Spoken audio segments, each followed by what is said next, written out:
बिस्मिल्लाहिर्रहमानिर्रहीम। अस्सलाम वालेकुम माय यूट्यूब फैमिली, कैसे हैं आप? उम्मीद है खैरियत से होंगे और मैं भी खैरियत से। अल्लाह पाक का सबको खुश रखे, अपनी ईमान में रखे। तो आज मैंने बनाई थी सूजी और बेसन का पतीसा, जो कि बहुत मज़ेदार और सॉफ्ट सा बन के रेडी हुआ था। तो यहाँ पे जाएगा हाफ कप घी था, 1 कप इसमें बेसन जाएगा, हाफ कप सूजी जाएगी, हाफ कप इसमें शुगर जाएगी, नारियल था, बादाम था और पिसा हुआ इलायची पाउडर, ये तमाम चीज़ें इसमें जाएंगी। तो यहाँ पे मैंने एक पतीली ली थी और फ्लेम को ऑन कर लिया था और इसमें मैंने सूजी डाल के इसको मैंने लाइट सा गोल्डन कर लिया था। बहुत ज़्यादा इसको कलर नहीं देंगे, बिल्कुल लाइट सा इसकी भुनाई करेंगे हल्का सा, ताकि सूजी में कच्चापन ख़त्म हो जाए। तो यहाँ पे मैंने लो फ्लेम पे ही इसको कुक किया था। कुक करने के बाद फिर इसको मैंने एक प्लेट में सेपरेट निकाल लिया था और फ्लेम को ऑन ही रखा था। फिर यही पतीली मैंने ऊपर रखी थी, हाफ कप घी का इसमें मैंने ऐड कर दिया था और लो फ्लेम पे ही इसको मैंने पिघला लिया था। तो आप यहाँ पे देसी घी भी ऐड कर सकते हैं। जब घी मेल्ट हो चुका था तो फिर इसमें मैंने 1 कप यानी कि 1 प्याली के करीब और कप में 1 कप था बेसन का मैंने ऐड कर दिया और उसको मैंने ऑयल में लो फ्लेम पे ही इसको मैंने कुक किया और इसको अच्छी तरह से मिक्स किया और इसकी बेसन की भुनाई की।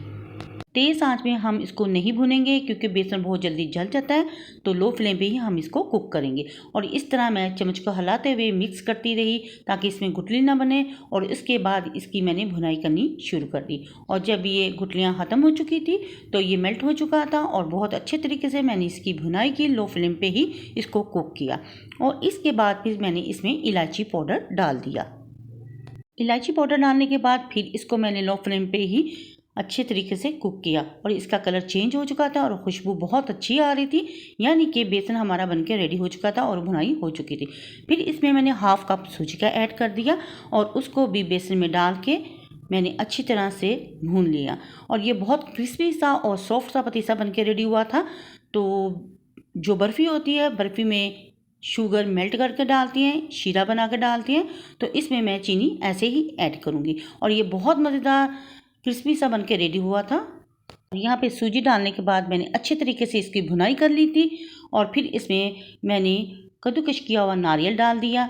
तो डालने के बाद फिर इसको भी मैंने अच्छे तरीके से भून लिया और इतना भूनेंगे कि ये बहुत ड्राई सा हो जाएगा और बहुत अच्छे तरीके से ये बन के रेडी होगा और बहुत यमी यमी सा बन के रेडी होगा। और जब सूजी और बेसन की अच्छी तरीके से भुनाई हो चुकी थी तो फिर इसमें मैंने हाफ कप शुगर का ऐड कर लिया।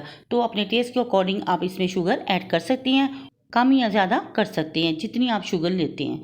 तो यहाँ पे शुगर डालने के बाद मैंने इसकी भी अच्छी तरीके से भुनाई कर ली थी और फिर मैंने थोड़ी थोड़ी करके चीनी इसमें ऐड की थी। और चीनी हम मेल्ट नहीं करेंगे, ये क्रिस्पी क्रिस्पी रहेगी और सूजी भी क्रिस्पी रहेगी और फिर इसको हम तैयार कर लेंगे।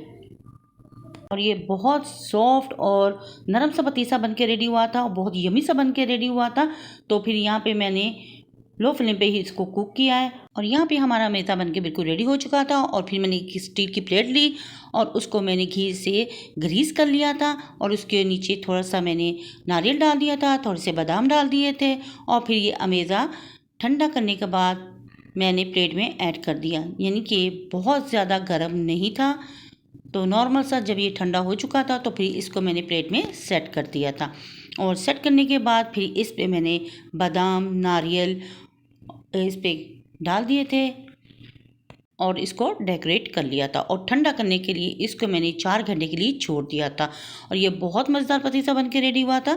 तो अगर आपको मेरी ये वीडियो पसंद आए तो प्लीज़ मेरी वीडियो को लाइक, शेयर और सब्सक्राइब जरूर करें। बेल आइकन के बटन को ज़रूर प्रेस करें ताकि आने वाली नोटिफिकेशन आप तक पहुँच सके। और यहाँ पर मैंने सारा अमेज़ा प्लेट में सेट कर दिया था। अब ये ठंडा करने के लिए इसको मैं 4 घंटे के लिए छोड़ दूँगी और यहाँ पर हमारा पतीसा बन के बिल्कुल रेडी हो चुका है।